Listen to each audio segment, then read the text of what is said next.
Abramos a palavra de Deus, amados, no Salmo 130, Salmo de número 130. E nós faremos a leitura de todo este Salmo. Salmo número 130. Este é um salmo que faz parte dos chamados salmos dos degraus.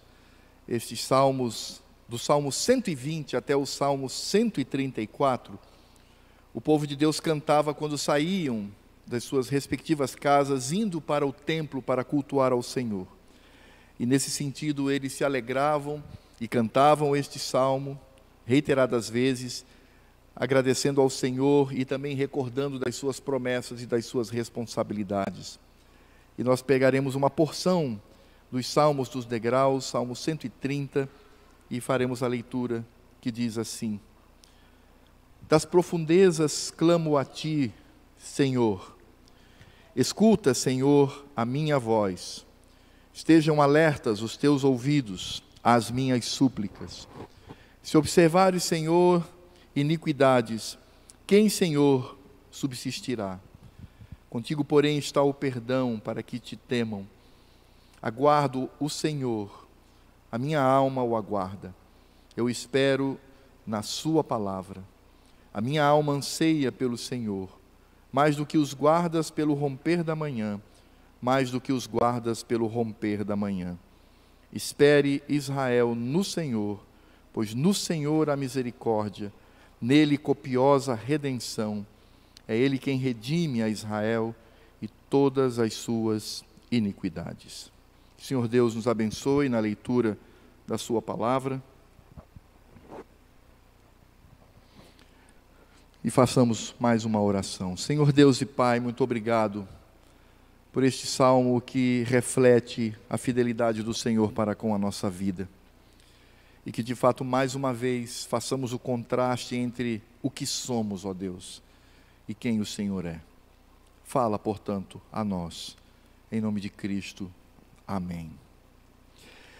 Meus irmãos, como eu disse na introdução, este salmo faz parte dos salmos dos degraus, ou cântico de romagem, romaria, de caminhada, quando o povo saía de suas respectivas casas e se dirigiam ao templo para adorar ao Senhor. Já disse isso na introdução.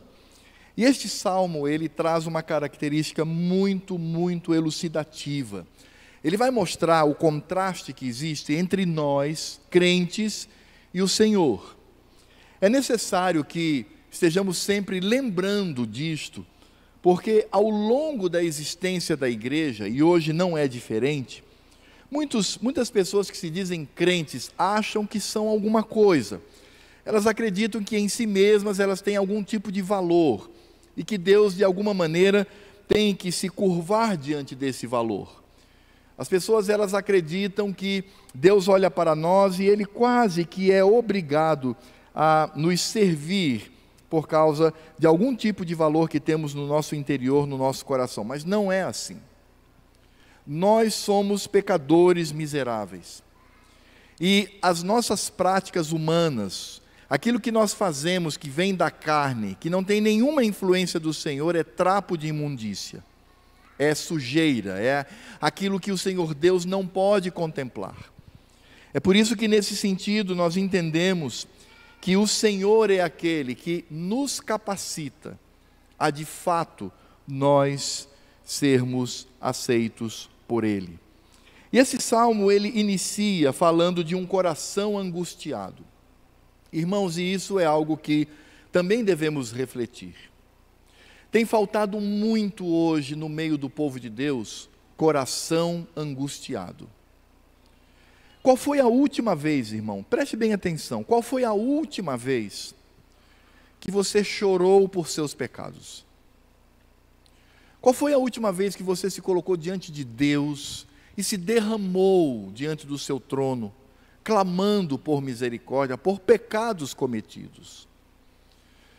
Infelizmente, nós somos muito acostumados a ter um ritual na oração, Senhor, perdoa os meus pecados, Senhor, tem misericórdia, e aquilo não sai do coração. E o que de fato nos assusta é que o Senhor conhece o nosso interior. Ele conhece aquilo que somos.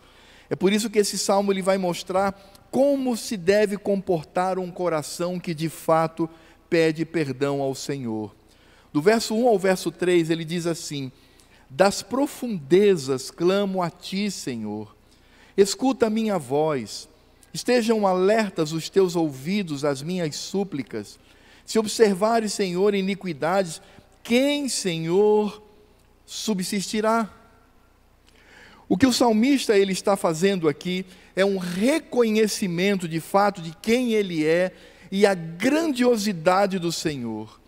Ele já começa dizendo: das profundezas clamo a ti, Senhor, e essa expressão Senhor vai mostrar claramente a sua condição de escravo. Ele roga a Deus, reconhecendo que ele é escravo do Senhor.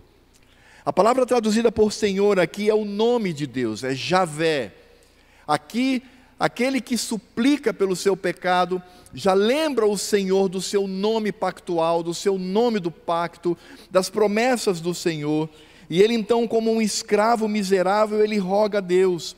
E ele fala das profundezas, ele clama dizendo: das profundezas clamo a ti, Senhor. E ao contrário do que hoje as pessoas pensam, né, quando se diz: o fulano é profundo, é do fundo do coração, do profundo da sua alma. Hoje para nós isso é até bom, mas na época, quando eles utilizavam essa expressão, quando ele falava profundezas, ele está falando das profundezas da sua miserabilidade, da sua condição de miserável. Essa expressão aqui, profundezas, ela trazia a visão do oceano, por exemplo. Quando Jonas ele é lançado no oceano, e ali então ele é engolido por um grande peixe, e ele é arrastado para as profundezas, e ele diz assim: a minha alma está aflita, porque eu estou contemplando a morte, eu fui tragado por essa morte. É por isso que a palavra profundezas aqui também significa Sheol, ou seja, o mundo dos mortos, o mundo dos horrores, o mundo da destruição. Por isso, ele vai estabelecer aqui a sua condição de pecador. Ele diz assim: Senhor, eu estou no inferno, eu estou nas profundezas, eu estou distante de ti. E volto a dizer que aqui sempre nos faz lembrar aquilo que aconteceu com o profeta Jonas. Portanto, quando ele fala e usa essa expressão, significa desespero, angústia, tristeza, solidão. Foi isso que o pecado gerou no coração dele. Ele não foi dissimulado, ele não vivia uma religião superficial. Ele não passava eras e eras sem reconhecer o seu pecado, não vivia numa boa, ele não vivia muito tranquilo, mas ele sabia da sua condição. E ele sabia que quando pecava diante do Senhor, ele imediatamente era lançado nas profundezas do Sheol, como alguém lançado nas profundezas do oceano, como alguém que é tragado por um peixe e é arrastado para o fundo. Jonas, quando ora, por exemplo, ele diz assim: eu sinto as algas sobre a minha cabeça, eu sinto o meu pulmão não conseguir mais respirar, e eu sei que estou no fundo, e sobre a minha cabeça portões de ferro se fecharam, impedindo a minha comunhão contigo. E é claro que nesse sentido, nós precisamos compreender o que é o pecado diante do nosso Deus. Qual foi a última vez que você orou assim, meu irmão? Qual foi a última vez que você reconheceu o que o pecado pode causar na sua vida? E nós achamos que a graça de Deus é uma graça leviana, não é? É uma graça que está sobre mim, então eu posso pecar, não posso me importar com isto, posso viver numa boa, no final das contas a graça do Senhor vai me cobrir. Mentira. Mentira. Quem está em seus pecados e não se arrepende diante do Senhor, está no inferno, está no Sheol, no mundo dos mortos, distante de Deus, e coloca-se como alvo da sua ira. O que isso pode gerar no coração de um crente? O que essa visão bíblica do que o pecado pode causar nele pode gerar no seu coração? Apatia? Dissimulação? Estou tranquilo. O Senhor Deus é como um papaizão Noel lá no céu, no final das contas, Ele vai passar a mão sobre a minha cabeça. Isto não é bíblico. Isto não é justiça. Isto não é reconhecer o que é o pecado na minha vida. Se nós pudéssemos deslumbrar, irmãos, perceba bem, se nós pudéssemos deslumbrar por um segundo a condição que eu me encontro quando peco diante do Senhor e esse pecado ainda não foi perdoado, isso me levaria a este desespero das profundezas. Clamo a Ti, Javé. E é claro que nesse sentido ele vai reconhecer que este Senhor, esse Deus supremo, Ele não apenas é grandioso, mas Ele é justo. E ele reconhece que Deus é o dono da sua vida. É interessante que no verso 2 diz assim: escuta, Senhor, a minha voz. Essa palavra Senhor do verso 2 não é a mesma palavra do verso 1. No verso 1, aquele que clama diz: das profundezas do inferno, da morte, das profundezas do oceano, clamo a Ti, Javé. E no verso 2 ele diz: escuta, Adonai. A palavra Adonai, eu posso pronunciá-la aqui porque os irmãos conhecem muito bem. Essa palavra, ela mostra que o Senhor é o dono de todas as coisas. E Ele é o dono da nossa vida. Nada escapa do seu poder, nada escapa de suas mãos.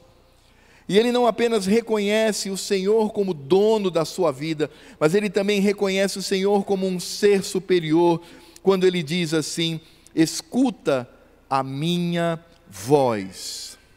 Ouve, Senhor, aquilo que eu tenho a dizer. Você sabe o que significa isto? Significa dizer, irmãos, que muitas vezes na nossa vida, o que nós falamos, Deus não ouve. Pode ser oração de joelhos, pode ser o que for, Deus não ouve. Preste bem atenção nisso, irmãos. Eu sei que isso às vezes choca os nossos ouvidos, porque estamos muito acostumados a esse evangelho adocicado, a esse evangelho doce, leve, e um evangelho que nos leva a uma irresponsabilidade. Veja bem, Deus, para ouvir a nossa oração, há uma condição. E o próprio apóstolo Paulo ainda, para reforçar, diz que mesmo quando eu estou em oração de maneira correta diante de Deus, e Deus de fato se inclina para me ouvir, ainda assim o seu Espírito Santo leva a minha oração com gemidos inexprimíveis. Então eu de mim mesmo, eu não sou capaz, ainda que eu esteja fazendo de modo correto, como o salmista faz aqui, mas é necessário que Deus envie o seu Espírito, tome a nossa oração e leve ao trono da graça, para que com gemidos inexprimíveis a nossa oração seja ouvida. Irmãos, coloquemos uma coisa na nossa cabeça: nós somos nada, nós somos vermes, nós somos pecadores. É por isso que o salmista, ele reconhece que o Senhor, ele pode ouvir a nossa oração. E quando ele fala de ouvir a oração, ele mostra também que esse Deus é um reto juiz. Veja só como ele se aproxima do trono da graça. Ele diz: escuta, Senhor, a minha voz, estejam alertas os teus ouvidos às minhas súplicas. Olha o verso 3. Preste atenção no que este penitente ora diante do Senhor. Se observares, Javé, iniquidades, quem, Senhor, subsistirá? Me permita aqui ler de fato como o salmista se expressa. Ele diz assim: se observares, Javé, iniquidades, quem, Adonai, subsistirá? Em outras palavras, o que o salmista está dizendo é que o Senhor, Ele é vigilante sobre a minha vida, Ele é santo juiz. E se Ele observa na minha vida pecado, Ele está dizendo assim: quem poderia ficar de pé? Quem poderia auxiliar? Quem poderia ajudar esta pessoa? Quem poderia soerguê-la? Quem poderia fazer com que ela voltasse novamente à comunhão com o Senhor? Meus irmãos, o pecado é sério e ele nos distancia, nos desliga de Deus. E aí passamos a ter uma vida errante sobre essa terra. É como se nós entendêssemos a parábola do filho pródigo. Ele decide se afastar do pai, não é isto? Ele se decide. E ele vai para as terras, vai curtir, vai agora sim, agora estou livre, tranquilo, posso viver a minha vida, mas nós sabemos o que a vida fez com ele. E ele que era um príncipe na casa, ele se tornou um porco. E a gente precisa entender nesta parábola o que era um porco. Ele deixou de ser ovelha, um animal limpo diante do seu pastor, para se tornar um porco, um animal imundo, banido da presença do pastor. Irmãos, esse salmo nos ensina como nós devemos encarar o pecado na nossa vida. E este salmo nos mostra a forma como nós devemos caminhar em direção à santidade. Por isso, os versos de 1 a 3, como eu disse, vai mostrar a minha condição quando eu peco diante de Deus. Quando eu peco diante de Deus, eu sou separado da sua presença, eu sou jogado no Sheol, eu estou no inferno, e não adianta orar, não adianta vir para culto, não adianta levantar os bracinhos, não adianta fechar os olhinhos, não adianta nada. Eu estou banido da presença do Senhor. Isto se chama pecado. É isto que o pecado tem poder para fazer. Não é à toa que Paulo, tratando sobre a doutrina do pecado, ele diz assim: porque o salário, a paga, o resultado, o que vem de volta, porque o salário do pecado é a morte. E aí, ecoa no nosso ouvido a expressão: se observares, Senhor, iniquidades, pecados, quem, Senhor, subsistirá? Quem, Senhor, resistirá? Quem, Senhor, permanecerá de pé? Quem, Senhor, poderá viver o contentamento e a alegria do crente nessa terra?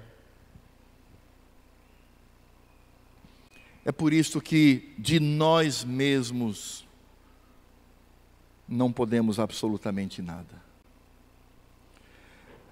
Mas, meus irmãos, este crente aqui que suplica por perdão e reconhece com honestidade de fato quem ele é, ele vai ser agora alcançado pela graça de Deus. E é interessante porque nós encontramos no verso 4 uma expressão que vai mudar. Porque, vejam só, aqui o salmista está mostrando toda a sua situação de totalmente derrotado. E quando ele chega no ponto de maior desespero, quem, Senhor, subsistirá? Quem permanecerá diante do Senhor? No verso 4, há uma expressão que muda completamente todo o cenário. Ele diz: contigo, porém, está o perdão para que te temam. Esse tipo de escrita, que é um paralelismo, porque os judeus eles tinham esse hábito de escrever um texto colocando situações paralelas à outra. O paralelismo que nós temos aqui é chamado de paralelismo quiásmico. Eu sei que é um nome estranho para vocês, mas deixe-me explicar. O recurso utilizado aqui na literatura, ele começava a trazer uma situação que ia de mal a pior até chegar num ponto insustentável, um ponto onde ninguém pode mais aguentar. E quando chega nesse ponto que ninguém pode mais aguentar, aí há uma expressão. E essa expressão muda completamente a situação de desespero. E agora o que era totalmente desespero, agora por causa dessa expressão central, agora tudo que vem vai mostrar a graça do Senhor. Alguns exemplos que poderíamos dar desse estilo de escrita é, por exemplo, o que está em Gênesis capítulo 8, verso 1. Ali está falando do dilúvio. E a narrativa do dilúvio mostra o quê? Mostra Noé construindo a arca, o povo zombando dele, depois a porta se abre, os animais entra Noé com a sua família, e o anjo vem e lacra a porta, então aí vem chuva do céu, da terra brotam águas torrenciais, e elas começam a engolir tudo, e tudo começa a ser morte, desespero, e Noé ali, naquela caixinha de madeira, deslizando sobre as águas da morte, não havia nenhuma esperança ali, porque todos haviam morrido, somente a família de Noé está ali, mas Senhor, até quando vai acontecer isso? Até quando viveremos essa tempestade? Aí em Gênesis capítulo 8, verso 1 diz: lembrou-se Deus de Noé e de todos os animais selváticos e de todos os animais domésticos que com ele estavam na arca. Deus fez soprar um vento sobre a terra e baixaram as águas. E a partir daí, a narrativa do dilúvio mostra as águas baixando e termina num culto solene, quando Noé e a sua família adoram ao Senhor. Jonas é a mesma coisa. O profeta Jonas é aquele que resiste, ele é teimoso, ele é desobediente, ele quer fugir da presença do Senhor. Mas a palavra nos diz que ele começa também a afundar, ele desce para Jope, desce para o barco, desce para o porão, desce para o oceano, desce para o ventre do peixe e vai para as profundezas do Sheol. E ele faz uma oração, e esta oração traz vários salmos, onde ele se recorda dizendo: Senhor, eu estou perdido, estou desgraçado, eu vou morrer aqui, o que vai ser de mim? Eu estou no ventre desse monstro, eu não tenho como sair, Senhor, acabou, tudo acabou para mim.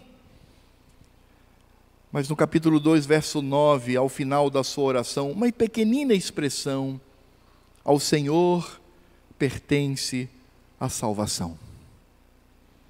E Jonas é liberto do ventre do peixe e vai cumprir o seu ministério.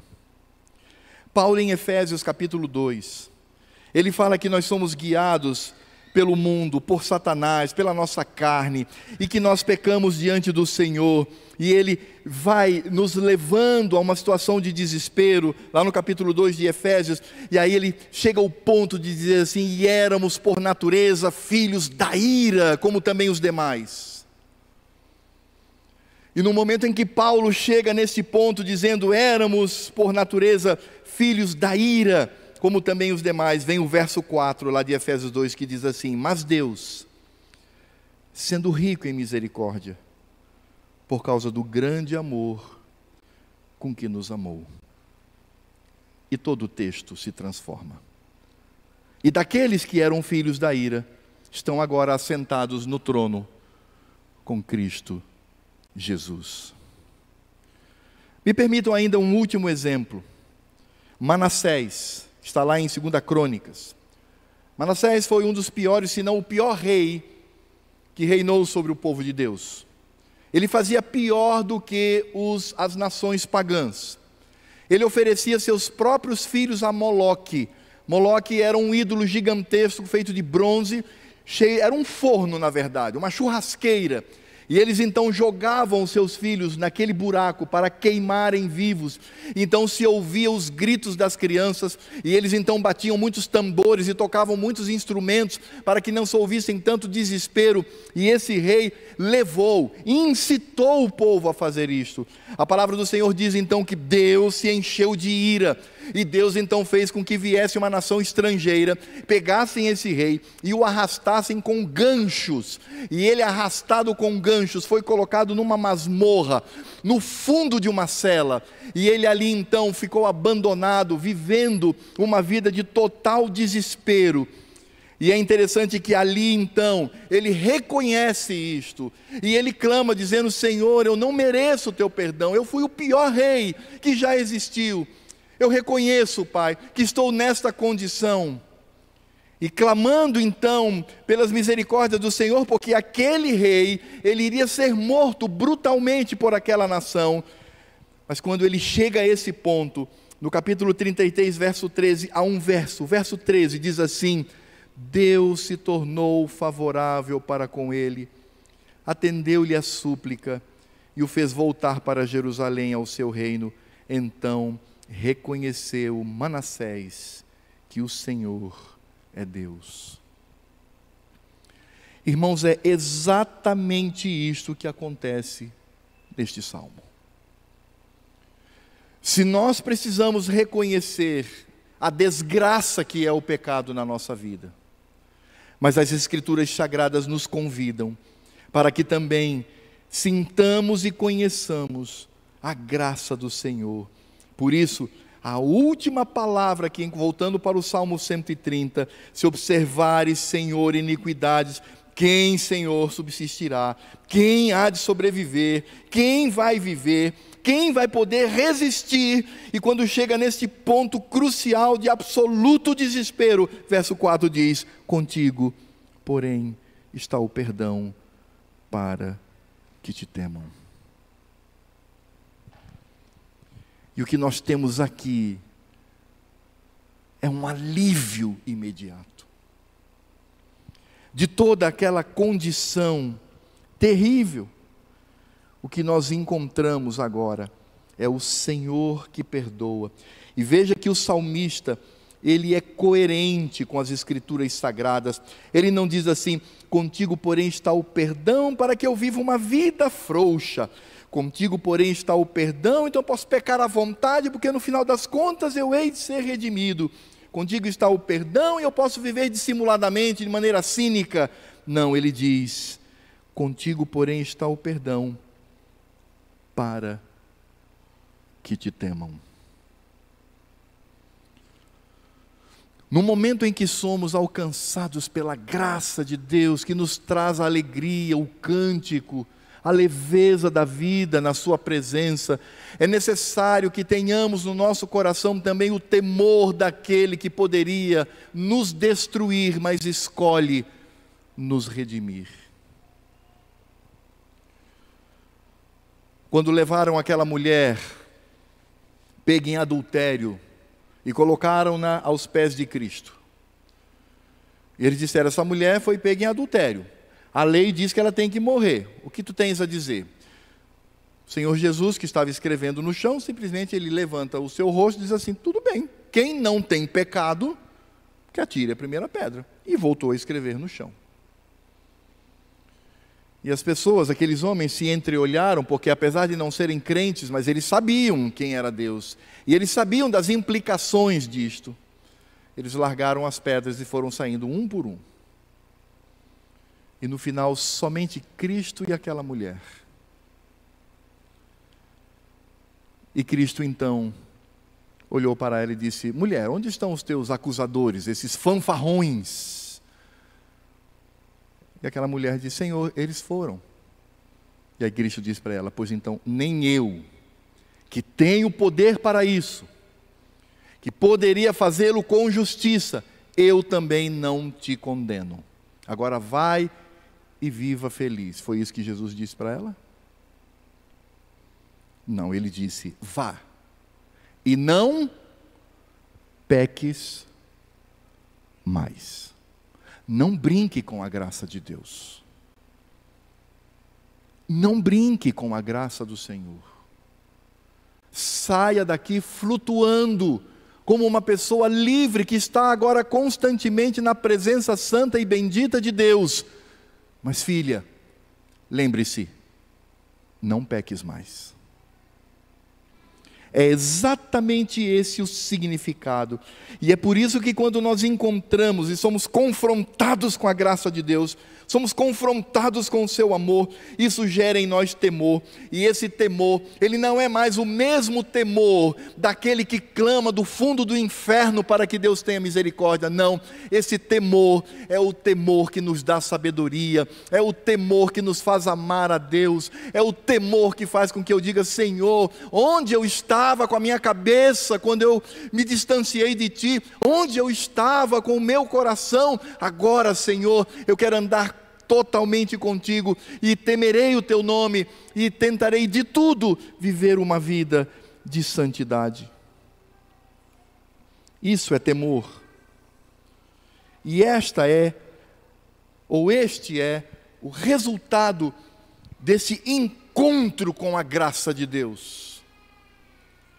Porque quando nós reconhecemos que estamos falidos, que estamos no fundo do poço, somos confrontados com esse Deus que nos perdoa, que por sua graça pode mudar a nossa vida.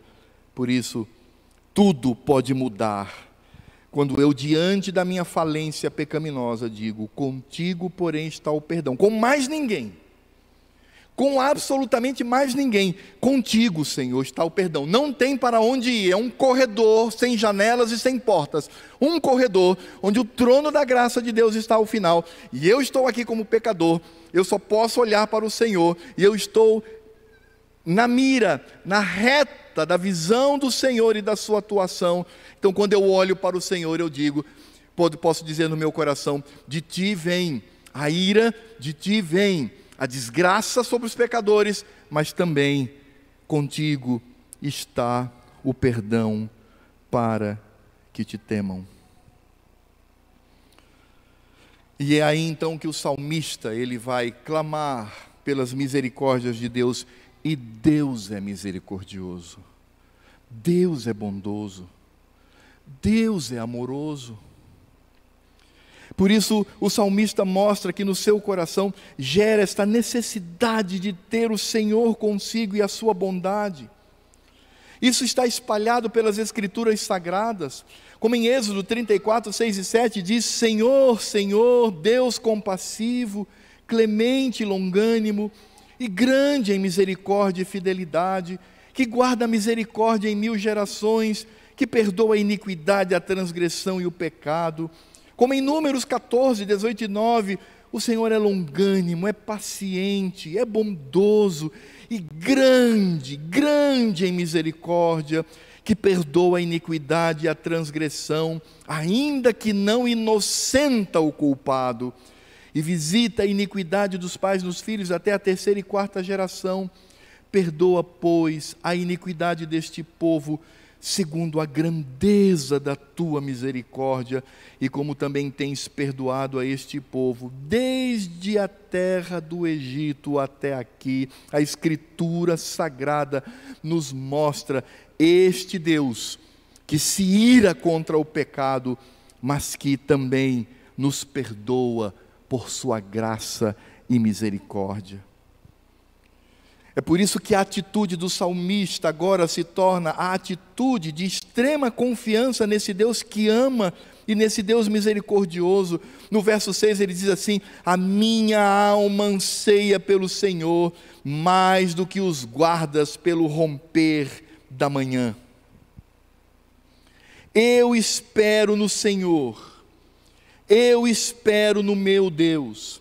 A minha confiança está nisso, e eu sei que o Senhor é fiel. E a expressão que o salmista utiliza aqui: eu de fato aguardo o Senhor, a minha alma o aguarda, eu espero na sua palavra. Quando ele diz: a minha alma anseia mais do que pelos guardas, pelo romper da manhã. Essa figura aqui é uma figura muito interessante, porque diz respeito ao vigilante. O vigilante era aquele onde o exército estava acampado.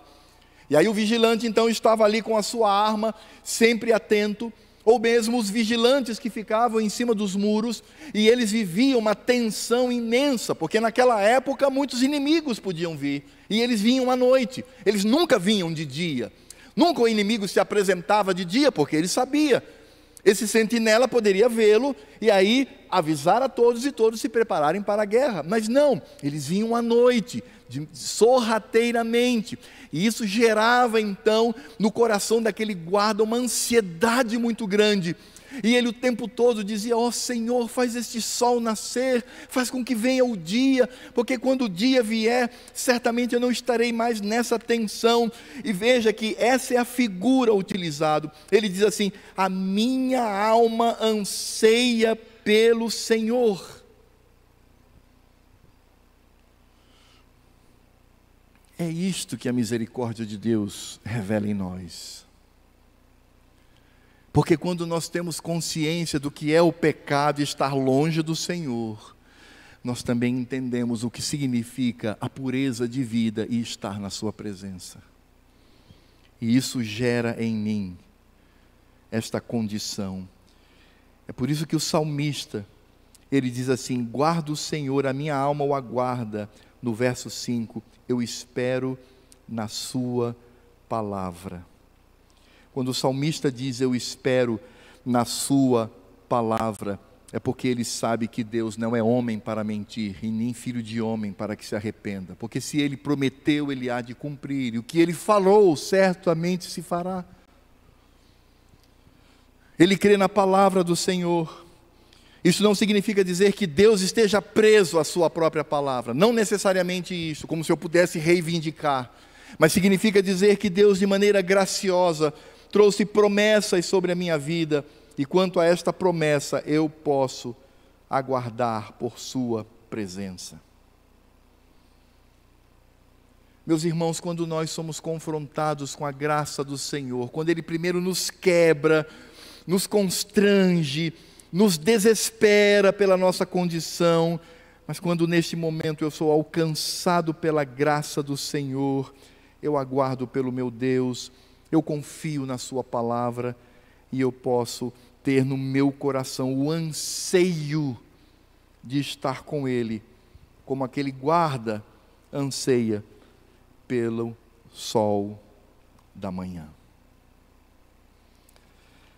E aí, por fim, o salmista, quando ele reconhece essa grandiosidade de Deus, que gera nele temor, alegria, desejo de estar com Deus, ele vai agora demonstrar o caráter e as promessas desse Deus. Ele não falou da palavra, ele não falou desse Deus que vem, eu aguardo o Senhor, Deus de fato há de vir.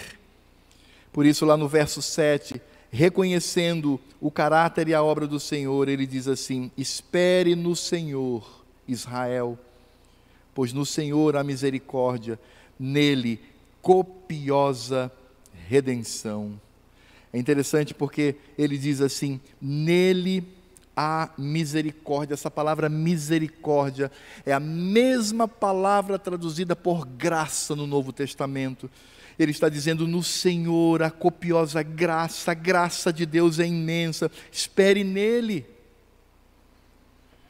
Em outras palavras, porque você continua nessa vida de pecado, de destruição e de morte, você sabe para onde isso vai te levar, ou para onde isso já te levou, por que você faz isto?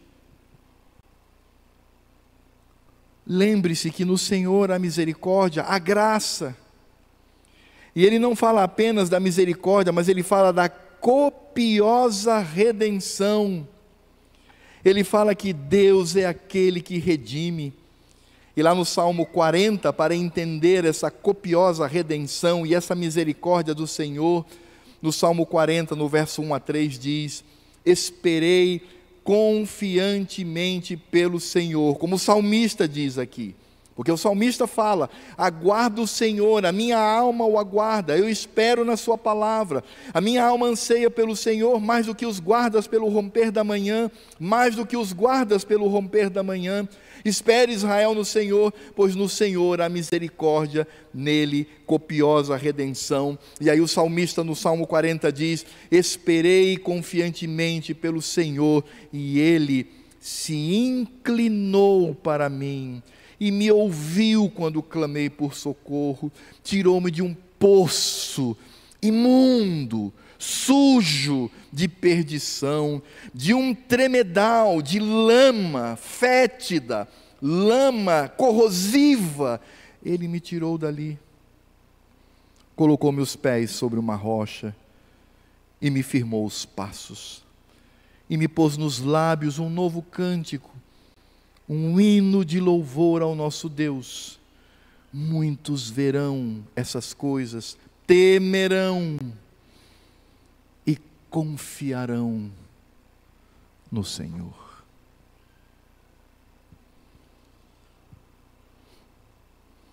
E é claro que quando o salmista ele fala aqui sobre a redenção do Senhor, pois no Senhor há misericórdia, essa é a boa notícia. Ó pecador miserável, no Senhor há misericórdia. Ó pecador desgraçado, no Senhor há copiosa redenção. Pare de viver dessa maneira, vá a Ele. É Ele, verso 8, quem redime a Israel. E é interessante que quando o salmista fala, é Ele quem redime a Israel, está falando aqui de quem?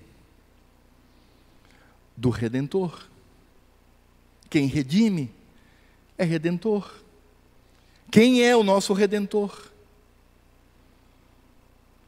Esta redenção consiste na pessoa e na obra de Cristo. Cristo que simplesmente esvaziou-se da sua glória, veio a esse mundo e padeceu em meu e seu lugar. A morte na cruz do Calvário.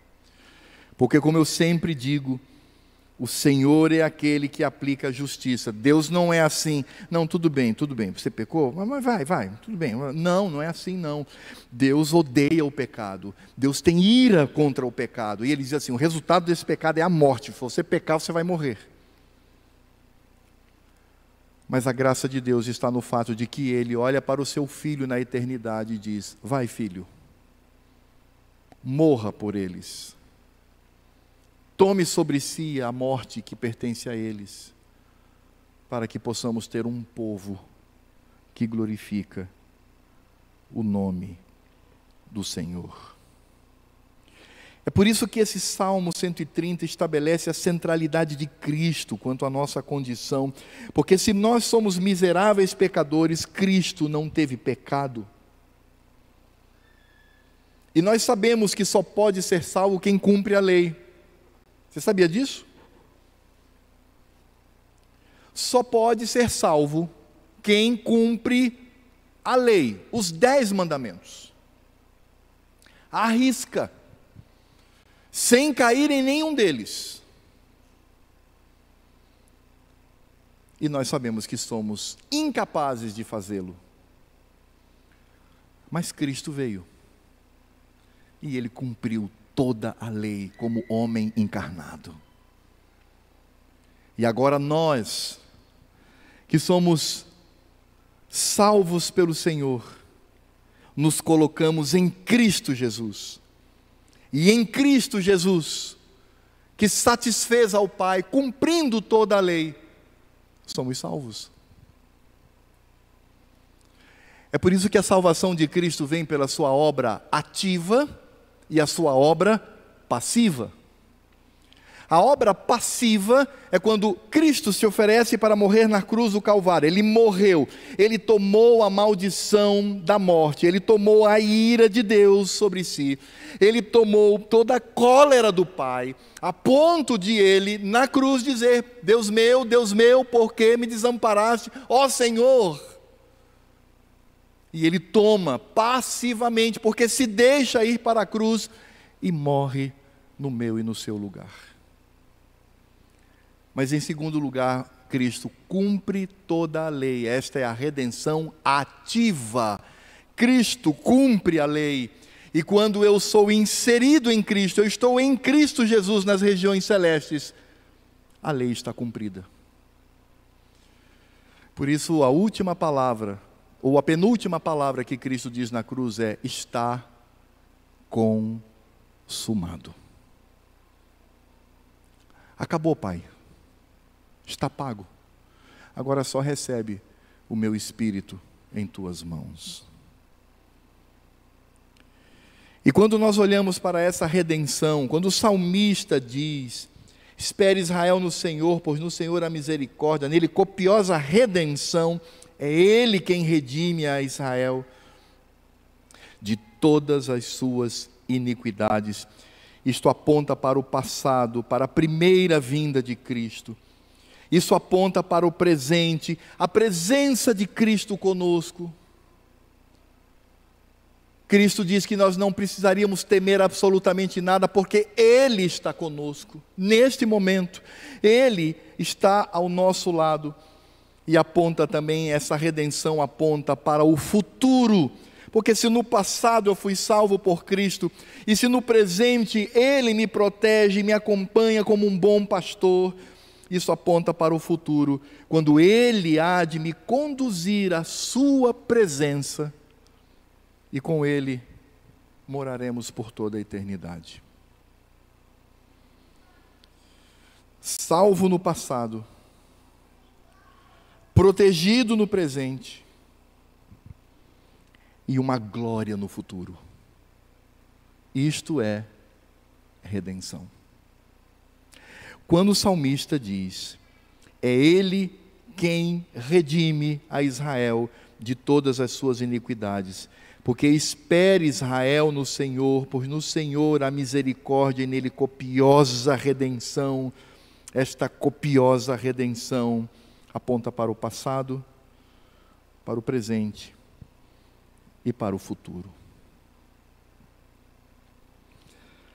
Ah, meus amados irmãos e amadas irmãs, o que nós podemos aplicar aqui ao nosso coração e à nossa vida?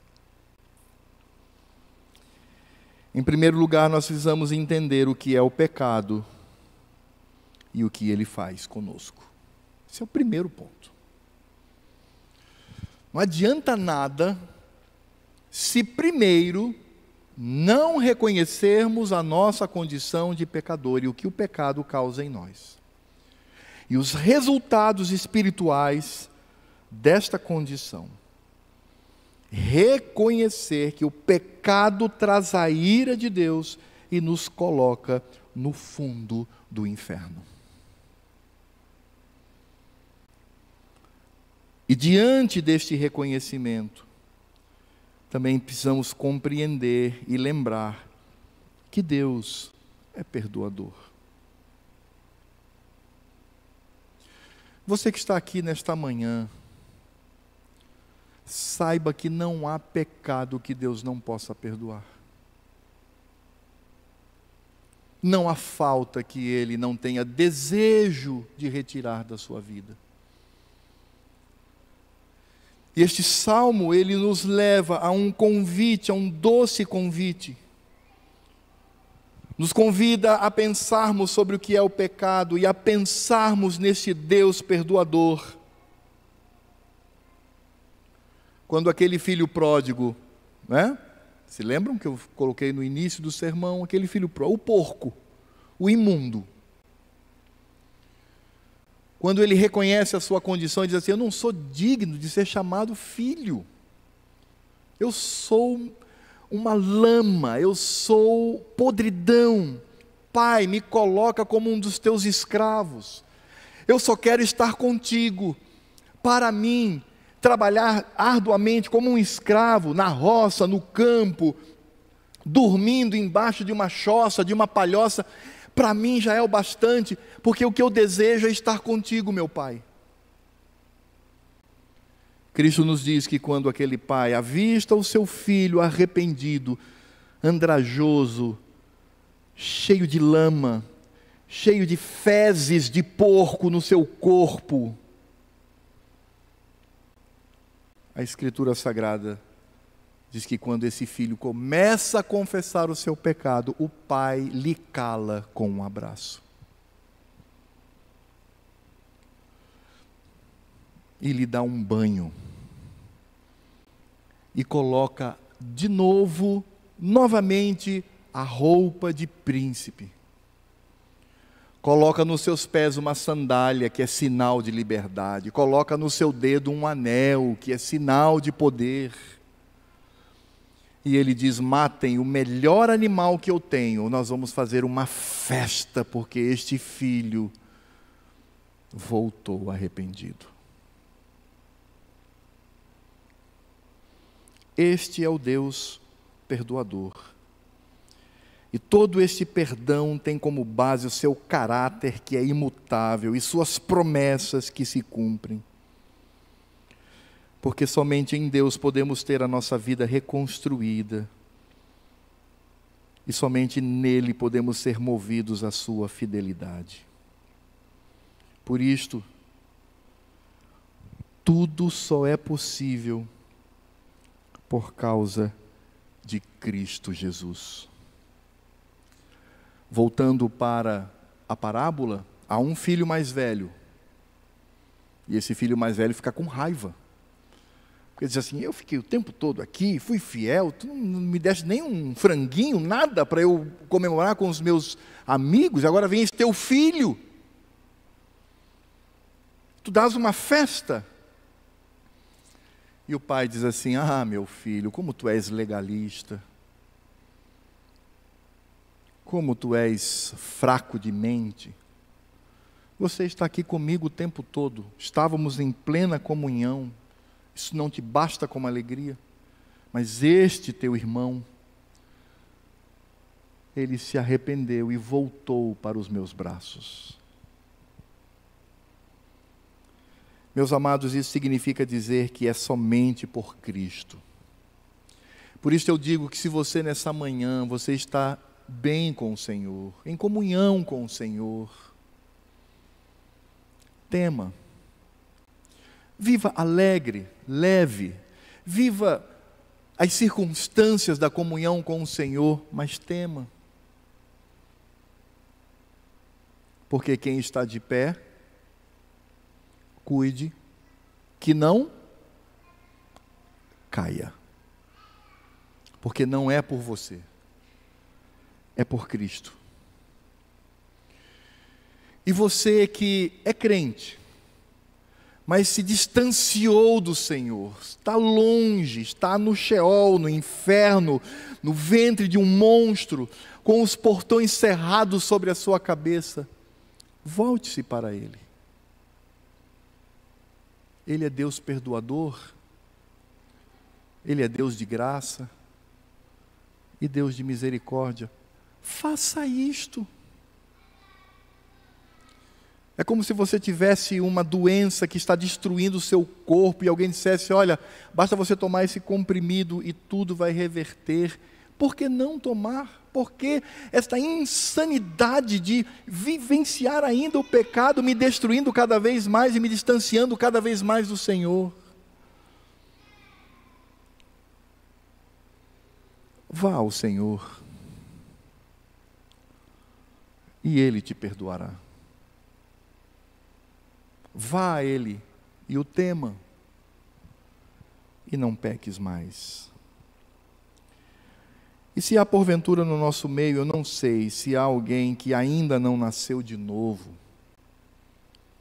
Não, pastor, mas eu sou membro da igreja. O que salva a gente não é membresia de igreja.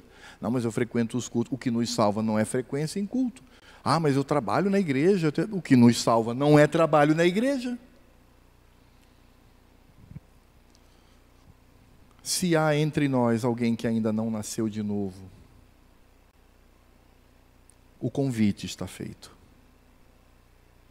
Venha a Cristo e tenha sobre si a alegria indizível e cheia de glória.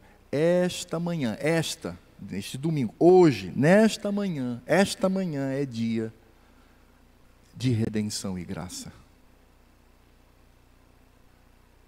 Vá ao Senhor reconhecendo quem você é e descubra mais uma vez quem Ele é em Cristo Jesus.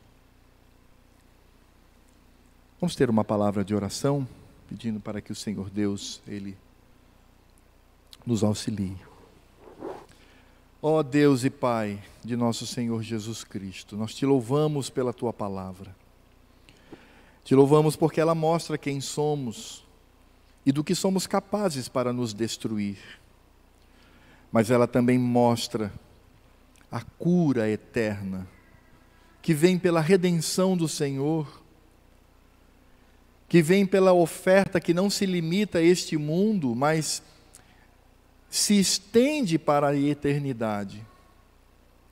Nós vivemos neste mundo tão pouco tempo, 80, 90, 100 anos, pouquíssimo tempo, e depois teremos uma eternidade. Ó Senhor, não permita que Satanás venha nos enganar, dizendo que não importa a forma como eu vivo, no final das contas estarei no céu. Não permita que nós, teus servos, sejamos enganados por esta mentira, mas que haja no nosso coração o desejo de ir para os braços de Cristo Jesus e nos encurvar diante dele, abraçar os seus pés e dizer: ó Cristo, tem misericórdia, ó Cristo, lança o teu sangue sobre mim. E ó Deus, muito obrigado, porque assim fazendo, nós teremos a tua graça sobre nós. Como eu disse e repito, meu Pai, humildemente, com temor no coração, eu oro que esta manhã seja manhã de redenção. E que ouçamos a tua voz, tão clara neste salmo, e que sejamos, ó Senhor, felizes em nossa jornada por este mundo. E agora que a graça do Senhor Jesus, o nosso pastor e redentor, aquele que cumpriu a lei em nosso lugar e recebeu a ira, a morte e a desgraça sobre si em nosso lugar, que o amor de Deus Pai, este amor eterno, porque o Pai nos escolheu amar, simplesmente nos escolheu amar. E que toda a obra do Espírito Santo, Espírito de Cristo e Espírito do Pai Todo-Poderoso esteja sobre nós, nessa jornada tão curta sobre essa terra, até que Cristo venha. Por isso nós clamamos: Maranata, vem, Senhor Jesus.